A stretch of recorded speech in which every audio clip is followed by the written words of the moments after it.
genç kızları kaçırıyorlarmış falan. Yani şöyle söyleyeyim, dürüm ayran 100 lira arkadaş. Türkiye'de de hayatın nasıl olduğunu ve nasıl aktığını biliyordum. Hocalar yerine geldim. Bir tık gerildim ama olsun. Devam edeceğim. Arkadaşlar ben İzmir'e vardım. Burası gördüğünüz İzmir otogarı.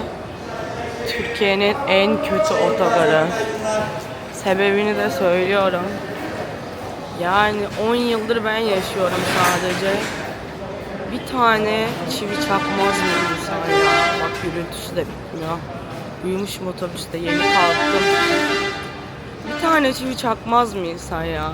Gerçekten Türkiye'nin neredeyse hemen hemen bütün otogarlarını biliyorum bu arada, doğu tarafı hariç. Doğu tarafını arabayla gezdiğim için bilmiyorum.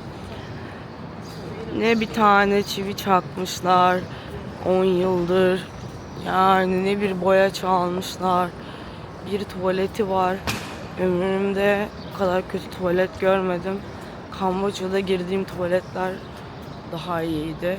Bir de neden bilmiyorum ama bu İzmir otogarı ile ilgili sürekli değişik hikayeler dönüyor. En çok bildiğim hikaye, daha Allah'ıma çok şükür başıma gelmedi ama en çok bildiğim hikaye İzmir otogarı ile ilgili. İşte burada taksiciler falan böyle değişik heriflerle anlaşıyormuş. Anlatamadım da. Taksiciler böyle anlaşıyormuş insanlarla, genç kızları kaçırıyorlarmış falan. Sürekli böyle hikayeler duyuyorum. Sebebini bilmiyorum bu arada. Biraz garip bir otogar. Böyle. İzmir Belediyesi de bu konuda bayağı sinirli. Bir şey diyemiyorum. Neyse, eve döndüğümü hissettim şu an. Yolda bir üşümüşüm otobüste. İstanbul'da soğuktu yani, yalan yok. Ne biçim Haziran ayı. Ama çok şükür evime geldim. 6 ay sonra yani. Ya gerçekten neler değişiyormuş da insan fark etmiyormuş. Garip oldum bu arada. Biraz daha kendime çevireyim. Uyandım şimdi. Otobüs güzeldi ama. Reklam değil. İstanbul Kalesi ile gittim. Onlar yeni yolu kullanıyor. Şimdi normalde İzmir-İstanbul 8 saat sürüyordu. Yeni yoldan eğer kişisel arabanızla giderseniz 4 saat sürüyor. Otobüsle 6 saatte varıyorsunuz.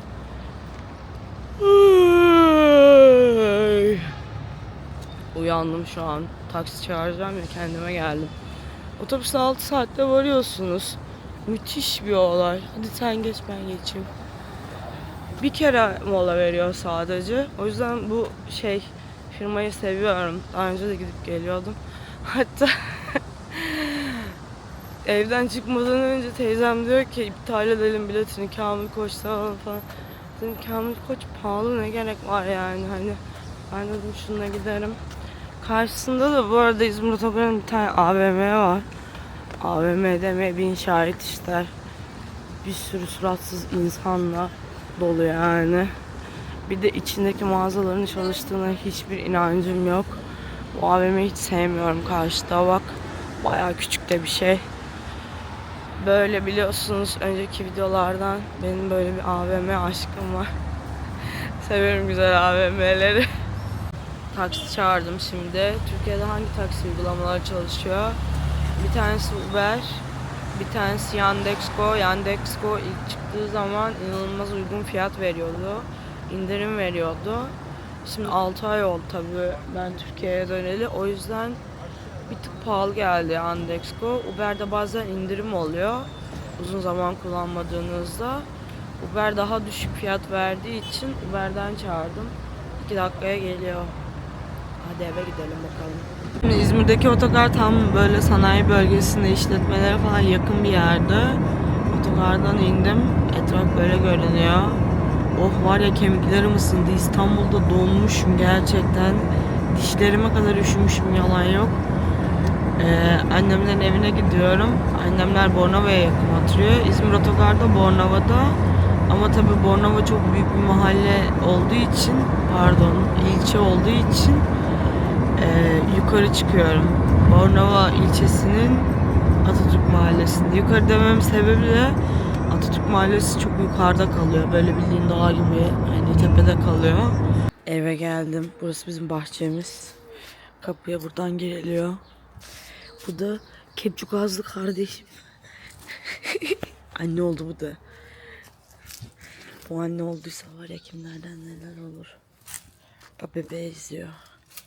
Uyuyor bir şey yok bir şey yok. Yok canım uyanmaz artık. Tam uyanır birazdan. Birazdan uyan lan. Tamam. Biz bir kahve içelim. Oh. Günaydın. Dün geldim aslında ama o kadar yorulmuşum ki 2.80 bayılmalık yatmışım. Neyse bugün aşağı iniyorum. Birkaç tane video fikrim var. Bakalım çekebilirsem. Şimdi babam arabayı kullanıyor. Hiç ilgili değil şu an. Aşağı iniyorum dedim. Biz Bornova'nın yukarısında kalıyoruz. Tepede. O yüzden arabayla iniyoruz. Benim evim, yurdum. Gerçekten. Şimdi şöyle biraz etrafı göstereyim size. Burası Büyük Park diye geçiyor. Bildiğiniz kocaman bir park var. Bir tane de Küçük Park diye bir yer var. Ege Üniversitesi direkt burada konumlanıyor. Hatta Küçük Park'ın belli bir sınır kısmı zaten şeye aitmiş. Küçük Park'ın belli bir kısmı üniversiteye aitmiş. Bunu da gelince öğrenmiştim. 10 yıldır İzmir'de yaşıyorum. İşte en son bu Güney Doğu Asya turuna çıkmaya karar verdiğim zaman evimi kapattım, her şeyi kapattım. Dedim ki hani ben artık düzenli bir hayat istemiyorum Türkiye'de. Burada da zaten çok uzun kalmayacağım. Yine daha önceki videolarımda söylediğim gibi sadece hani biraz daha deşarj olmaya ihtiyacım var. Yemek sorunu çok fazla vardı Güneydoğu Asya'da. Bir de ben böyle süt ve süt ürünlerini çok seviyorum. Asya'da olma işi beni çok mahvetti. Yalan yok. Orta Asya'ya ya da Güney Amerika'ya gitmek istiyorum. Bunu bu videoda söyleyeyim. Daha karar veremedik rotamıza. Başka bir sürü de planlarımız var. O yüzden Kore'deyken Daniel dedi ki hani yine daha önceki videoda da anlatmıştım. Sen işte şöyle yap, ben böyle yapayım falan filan. Ben dedim yok ben eve döneceğim. Zaten hepsi aynı fiyata da denk geliyordu. Ha şeyde beklemişim. El alemin ülkesinde. Ha burada beklemişim. Zaten 7 ülkeyi de gördüm Güneydoğu Asya'da. Buraya böyle bazen stand açıyorlar. Şelale var belediyenin. İşte böyle ürünler falan satıyorlar. Fuar yapıyorlar bir şeyler. Şehrin içinde Bornova'nın böyle bir park alanı olmasını seviyorum. Açık havada böyle bir yürüyebiliyorsunuz, temiz hava alabiliyorsunuz. Bence İzmir'in en güzel yanı bu. Hem her yer birbirine yakın hem de rahatlıkla böyle ulaşım sorunu sadece bir tane metro ya da işte bir tane otobüsle işte böyle parklık alanlara gidebiliyorsunuz vesaire. İzmir'in en büyük parkı Kültür Park bu arada. Onun çok değişik bir hikayesi var. Oraya gittiğim zaman size anlatırım. Daha önce çekmeye çalıştım ama çok beceremedim. O zamanlar yeni başlamıştım YouTube'a. Şimdi var ya hiç umurumda değil yani. Böyle dünya hayatındayım. Aman çekim yapalım falan derim. Neyse. Burada geçti benim bütün gençliğim. Şurada bir tane gençlik merkezi var. Hala aktif bir şekilde devam ediyor.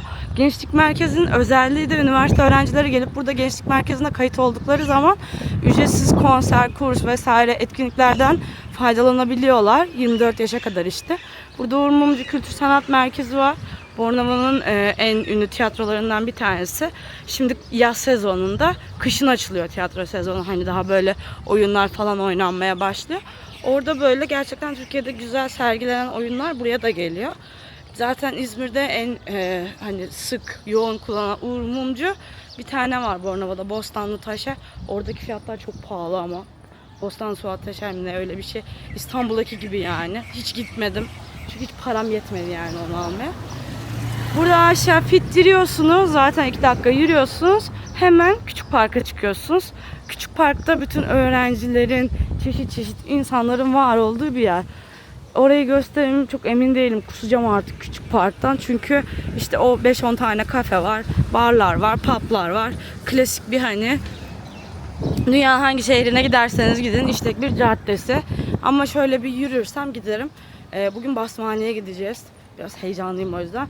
Basmane İzmir'in bütün göçmenlerin olduğu bir bölge. Bu işte Suriyeliler falan geldiği zaman da ve tamamen artık böyle göçmen himayesi altına geliyor. Ve İzmir'in en tehlikeli bölgelerinden bir tanesi. Çok böyle Basmane'de işim var deyince insanlar size ne işin olabilir Basmane'de falan diye bakıyorlar. İzmir'de gerçekten böyle hani İstanbul Zeytinburnu gibi bir bölge öyle söyleyeyim. Gündüz vakti gideceğim. Gece çünkü gerçekten çok tekinsiz oluyor. İşte adam vurma falan olayları da oluyor. Otelin önünde bile olsanız. Hatta otellerin önünde olduğu bölgede Basmane'de videoda göstereceğim size. Akşam saat işte hava karardıktan sonra polisler falan beklemeye başlıyor. Bir de eğer üşenmezsem ya da önce ileriki günlerde Bornova Sokağı'na giderim. Oranın da çok ünlü bir hikayesi var aslında İzmir'le alakalı olarak. Bilenler bilir. Gittiğim zaman anlatırım ama şöyle söyleyeyim, trans hayat kadınlarının yaşadığı bir bölge. O da çok ilginç bir hikayesi var.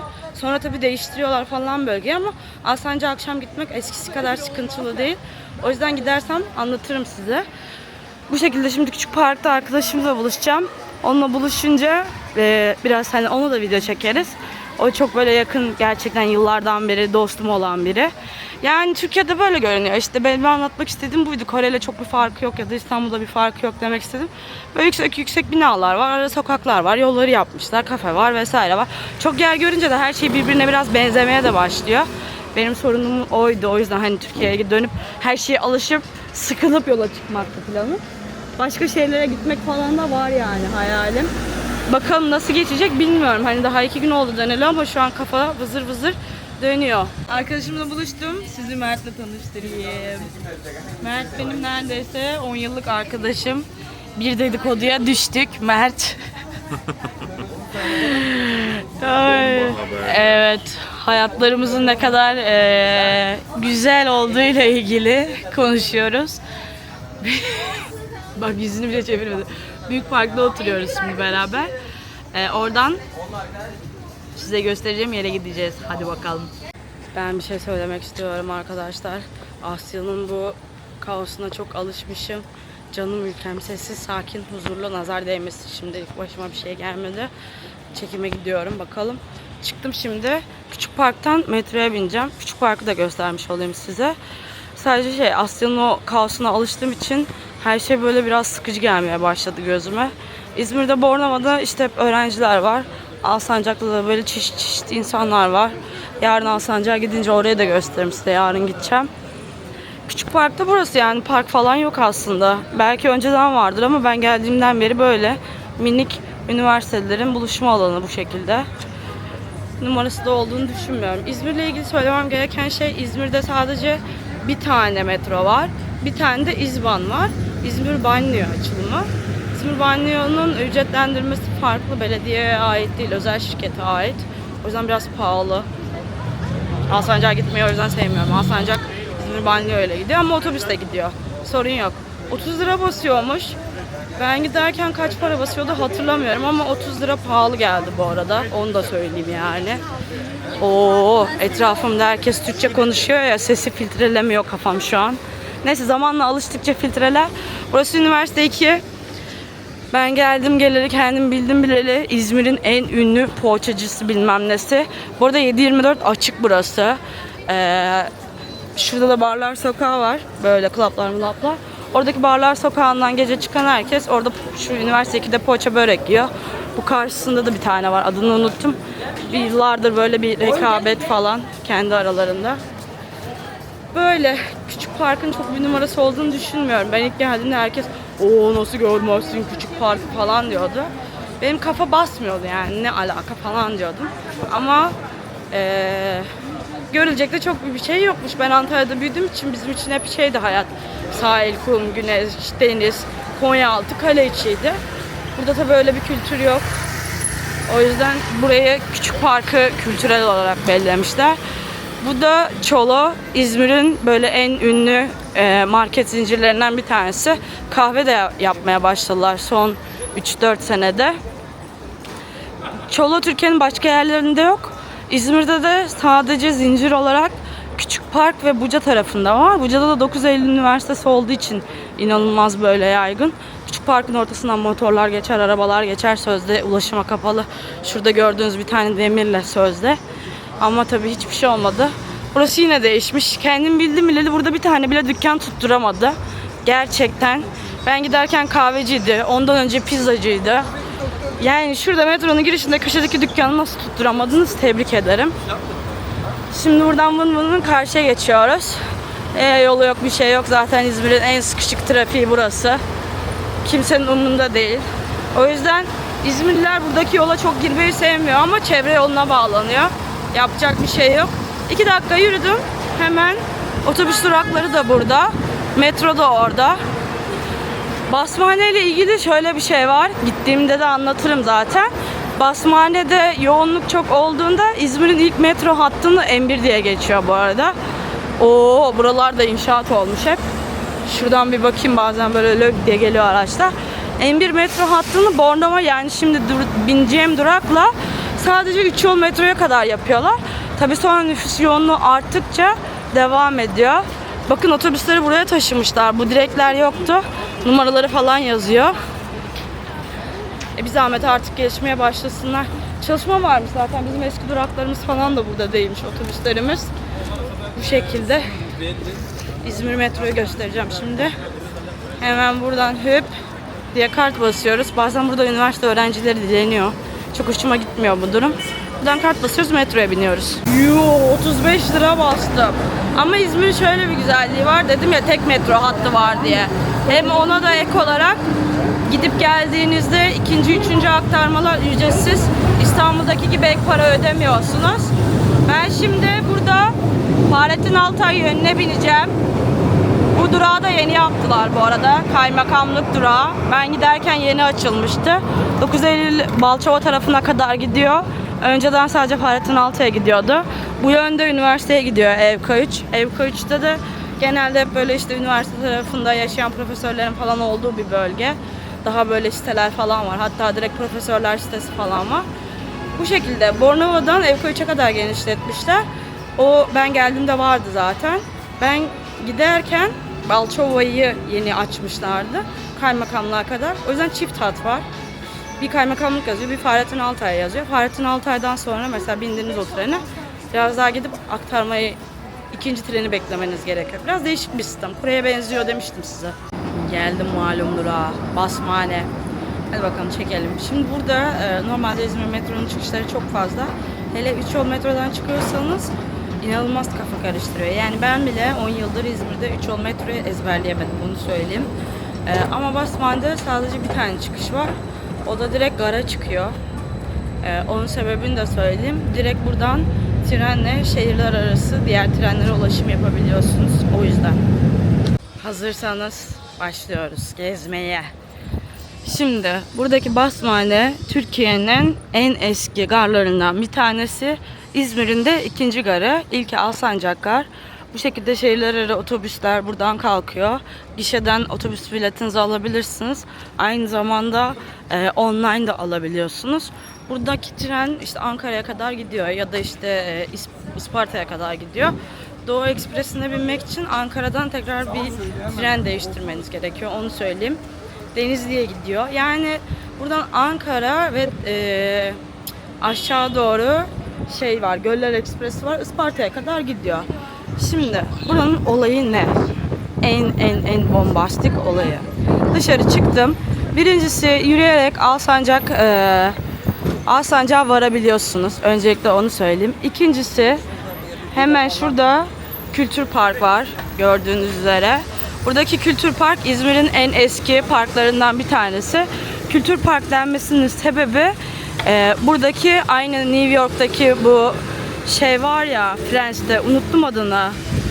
O parkın aynısı. Hatta buradaki parkı genişletmeyi, daha önce yeşil bir projeyle genişletmeyi, büyütmeyi istiyorlar. Ama İzmir Belediyesi bu projeye izin vermiyor. Sonra normalde fuarlar, her şey burada yapılıyordu. Belediye burayı tamamen eline alıyor ve direkt olarak kendi belediyenin işlerini veriyor. Şu an İzmir Belediyesi'nin içinde var Kültür Park. Kültür Park kapısından çıktığın zaman Alsancak'a kadar yürüyebiliyorsunuz. Buraya kadar her şey normal. Asıl anormalleşen kısım karşıya geçtiğimiz ve İzmir'in fakirliğiyle yüzleştiğimiz alan. Şimdi ışık yansın, anlatacağım hepsini. Yanacak da biz göreceğiz. İzmir'in en karışık trafiğinin en dört yol ağzında olduğu yer yanmadı. Ben de o yüzden bu tarafa doğru yürümeye karar verdim. Şimdi Basmane'nin olayı şurada başlıyor. Suriyeliler ilk defa Türkiye'ye geldiği zaman İzmir'e gelenler buraya yerleşiyorlar. Sebebi de ekonomik olarak Konak bölgesinin, işte Karabağlar bölgesinin, Balçova bölgesinin daha yüksek fiyatlara sahip olması ve buranın tamamen gecekondu hayatı olması. Buradan yürüdüğünüz zaman İzmir'in o ünlü Kemeraltı Çarşısı'na çıkabiliyorsunuz bu arada. Kemeraltı Çarşısı'nda İşte böyle bütün İstanbul toptancıları nasıl varsa Kemeraltı Çarşısı'nda da aynısı var. Asıl sorun bu tarafta başlıyor. Yani İzmir'in bütün çarpık kentleşmesi, sorunlu sokakları, sorunlu insanları burada Basmane tarafında tamamen konumlanmış durumda oluyor. Ya evler o kadar eski ki 2020 Kasım'da bir İzmir depremi oluyor. Bilen bilir 7.0 oluyor. Bornova'nın yukarısındaki evlere hiçbir şey olmuyor altı taş olduğu için. Burada Basmane'nin yukarısındaki evler bildiğiniz neredeyse tozdan yapılmış olduğu için bir yıkılıyor yani. Kalmıyor hiçbir şey. Buralarda hep Suriye tabelaları vardı önceden. Şimdi büyük ihtimalle artık belediye mi el attı ne yaptıysa buralardaki tabelaları Türkçeleştirmişler ama yemezler arkadaşlar. Şimdi buradaki otellerde falan dediğim gibi böyle çok vurulma, ondan sonra yan kesi bilmem ne olayları oluyor bu arada. O yüzden böyle akşam hava kararsın hemen buralarda polis konum alıyor. Zaten şuradan böyle gittiği yoldan görebilirsiniz. Şimdi karşıya geçmeyi deneyeceğim tekrar. Bakayım. Yani şöyle söyleyeyim, dürüm ayran 100 lira arkadaşlar. Yani artık Basmane'de nasıl bir yer olduğunu siz anlayın. Ben hiç buraların sokakların içine girmedim. Hiç çünkü burada işim olmadı. Dediğim gibi yani hani eğer İzmir'de yaşayan bir arkadaşınız varsa ona derseniz ki Basmane'ye gideceğim. İlk cevap orada ne işin var olur. Çünkü hani kemer altında bütün toptancılar olmasına rağmen bu taraflarda herhangi bir şey de yok yani. Biraz da tehlikeli bu arada. Dediğim gibi güneş battıktan sonra. Böyle pansiyonlar var bu şekilde. Ucuz konaklıyorsunuz. Ama pansiyonlara bin şüphe. Aynısı Antalya'da da var. Hiç korkutucu yani. Ondan sonra İzmir bir hayal yani hani hep böyle şey diye kuruluyor İzmir şehri için. Ya işte Alsancak var, şurası var, kordon var. Bak mesela tabildot 200 lira, mercimek çorbası 100 lira. Ucuz mu? Ucuz. Sebebi tamamen göçmen mahallesi. Basmane Polis Merkezi de buradaymış, karakolu. Şu an ben de sizinle ilk defa görüyorum. İnşallah biri bir şey demez bu arada ben çekim yaparken. İzmiryan falan diye böyle abartılıyor ama aslında İzmir'de konuşulmayan gerçek yüzü tamamen bu şekilde çarpık kentleşme olması. Bunu nereden anlıyorsunuz? Bir kere zaten insanların giyim kuşamından. Bak kahvehane var orada, dayılar oturuyor. Sebzeler, meyveler büyük ihtimal halden dönüyor yani. Kilosu 50 lira, 120 lira. Ben hiç görmemiştim. Burada bir tane nargileci var. Zaten nargile içilen bir yer varsa emin olun kitleleştir yani. Şimdi biraz daha yürümeye devam edeceğim. Çünkü gerçekten ben de merak ediyorum. Ne olacak, ne bitecek. Bak 2 adım geçtim. Şehrin havası değişti yani görüyorsunuz bu arada. Burası kemer altına bağlanıyor büyük ihtimalle yolun şeyinden belli. Biraz daha yukarı doğru çıkayım ne olacak ki? Çok bir çığlığı basarım yani bir şey olursa. Şimdi burası biraz değişmiş. Toparlamışlar büyük ihtimalle. Önceden gerçekten bütün tabelalar falan Suriye'ydi. Belediye el atmış galiba. Burada görülecek hiçbir şey yokmuş bu arada. Şöyle biraz yukarı doğru gittim ama ortaokul varmış sadece. Ve yani mesela hayat bitti tamam. Bundan sonrasında. Artık buradan sonra hiçbir şey görmem etmem büyük ihtimalle. Şu diğer gördüğüm ara sokağa gireyim. Belki kemer altından çıkarım.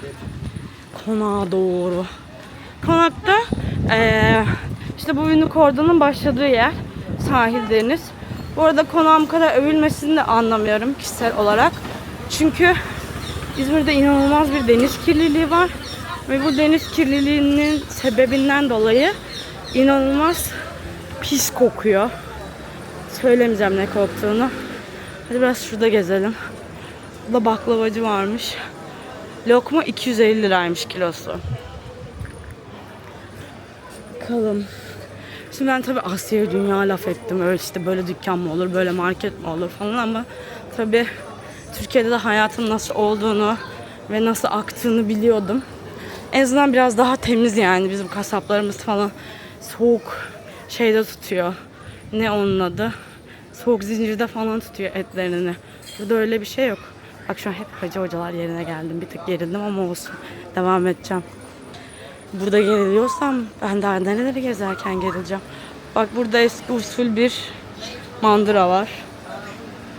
Bakkal zaten Allah'a emanet. Burada satıyorsun hep olmuş şey olmuş. Basmati pilavı.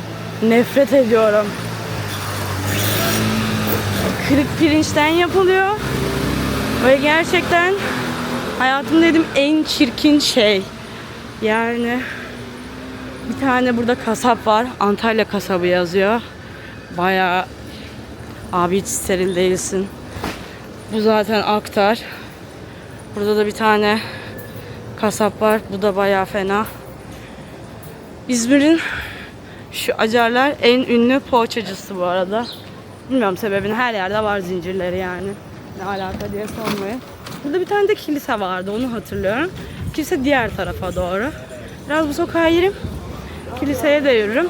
Bazen o kilisede açık hava konserleri oluyor. Ne alaka bilmiyorum. Ücretsiz. Kilisenin akustiği iyi olduğu için. Yurt dışında böyle şeyler çok yapılıyor bu arada. Hani kiliseleri boş bırakmıyorlar. Akustikleri kilisenin müziğe uygun yapıldığı için seremonilerde, çünkü işte papazlar şey yapıyor. Dua okuyor. O okudukları dualar da hani bütün kilisede yayılsın diye, böyle görünüyor, etraf devam ediyorum şu an. Etraf dağılsın diye akustiği güzel yapılıyor. Şurada kasap. Gerçekten ben Asya'ya laf ederken, burada ne yapıyorsun dayı bu kahve makinesiyle? Asya'ya laf ederken Türkiye'yi unutmuşum. Ama buraya özellikle sizin için girdim gerçekten yani. Kendim asla hayatımda ilk defa yürüyorum bu sokakta. İşte akustiğe göre inşa ediliyor. O dua bütün kilisenin her yerinde eşit yayılsın, eşit duyulsun diye. O akustiğe göre yayıldığı için de bu şekilde kiliselerde ücretsiz konserler yapılıyor. Avrupa'daki konserler ücretli oluyor. Hop kilisenin bütçesine alınıyor. Ama Türkiye'deki yayıncılar bildiği için ücretsiz yapıyor. Bak bir tane daha var aynısından. Sıcak su için koymuş. İyi güzel. Biraz gelişmiş mi diye denir buna, ne denir? Bu da bak Suriyeleştik şu an. Türkçe bile yazmıyor. Falafel satıyorlar. Daniel çok sever böyle falafel, börek, böbrek, ciğer. Garipleşiyor şu an gerçekten ben yürümeye devam ettikçe. Bayat ekmek satıyormuş 5 lira. Niye bayat ekmek satıyorsa şu an. Bir tane meyve suyu standı var. Bakıyorum şu an. İzmir'de söğüş çok ünlüdür. Söğüşte böyle hop renkler de değişiyor farkındaysanız. İzmir'de böyle işte don, dili, böbreği falan filan oraları böyle satılır, yenir, sevilir. Niye yiyorlar bilmiyorum. Söğüş deniyor. İşte bu etin ciğerli kısımları falan. Şu otelin pisliğine bakın. Gerçekten. Neyse daha pislerinde kalmıştık zaten. O yüzden en azından kavga ederken Türkçe bildiği için kolay olur dövüşmesi. Öyle diyeyim yani. Bak değişiyor işte. Mesela burada kaçak tütünler var yani görüyorsunuz. Yanında yine aynı çay, kahve, sıcak su makinesi. Burada her şey açıkta satılıyor. Ben bu açıkta satma olayının bittiğini düşünüyordum bu arada Türkiye'de yani. Çünkü inanılmaz Sağlık Bakanlığı denetimler yapıyor. İçeri doğru girdiğiniz zaman gördüğünüz üzere işte 100 liraya, 150 liraya tişörtler var, 200 liraya. Ben buraya geldim, annemlere dedim video çekeceğim. Annemler işte terlik giymek istemiştim. Annemler dedi ki koşmaya gerekebilirse diye dedi. Sen ayakkabı giy dedi. Yani burası o kadar hani bununla ünlü bir mahalle. Videoda görüyorsunuz. Herkes böyle garip garip bakıyor bana. Konuşuyorum, anlatıyorum falan ama oh. Bak şimdi kot üretmişler. Balkondaki kotları aşağıdaki arabaya atıyor. Orası büyük ihtimalle aşağıdan yukarı bir üretim haline. Yükleyip kemer altına dağıtıma çıkacaklar. Çünkü buradaki kıyafetlerin satış fiyatı 150 liraya, 100 lira, 200 lira. Kesin biri şey diyecek, İzmir'e gelelim o zaman alışveriş yapmaya. Herhalde bu yüzden geliyor insanlar da yani. Çünkü aslında Bursa kumaşların şehri, hani böyle daha uygun olur fabrikalar falan diye düşünürdüm ama gerçekten kemer altında çok uyguna çok fazla şey bulabiliyorsunuz. Şu söğüş dediğimde burada işte. Söğüş yapıyor olayı şu an. Güzel bir yerde yediğiniz zaman keyifli. Bak domatesin kilosu 25 lira.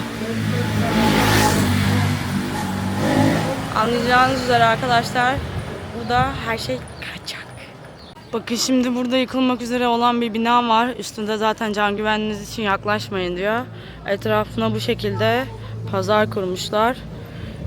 Artık ikinci el mi, beşinci el mi fiyatını falan da bilmem. Böyle. Pazarda değil de yani yere böyle işte satmak için kurmuşlar etrafa. Şöyle bir daire çizdim etrafında. Öyle bir otel varmış, Özmalatya Oteli. Düşünsenize yani İzmir'de konaklayacağım diye düşünüyorsunuz. O diyorsun uygun otel buldum diyorsun. Rezervasyon yapıyorsun, bir geliyorsun burası. Yabancı bir arkadaşım başına gelmişti bu arada. Dedi işte otelde kalacağım falan. Dedim söyle bakayım nerede kalıyorsun, Basmane dedi. Sonra gece birini vurmuşlar. Dedi düşman sesleri falan geliyor. Dedim burası öyledir. Bak burada ıvır zıvır alabileceğiniz bir yer. Bu şekilde etrafta. Bir tane daha ara sokağa kafa attım şimdi. Şuradaki elektronikler eminim 100 lira 200 lira falandır ama hiç girmek istemedim. Böyle ev malzemeleri falan satıyor. Şöyle evleri de görebilirsiniz. Bu arada 1920 yılında 22 yılında bir yangın oluyor İzmir'de. O da çok değişik bir şey. Resmi kayıtlara göre tabii biri yakmadı ama şöyle bir işte hani söylenti olarak şey geçiyor. Hani tamam evet biri yakmadı ama Yunanlılar çıkarken de İzmir'e bize bırakmak istemedi. Komutanlardan bir tanesi kalmış İzmir'de.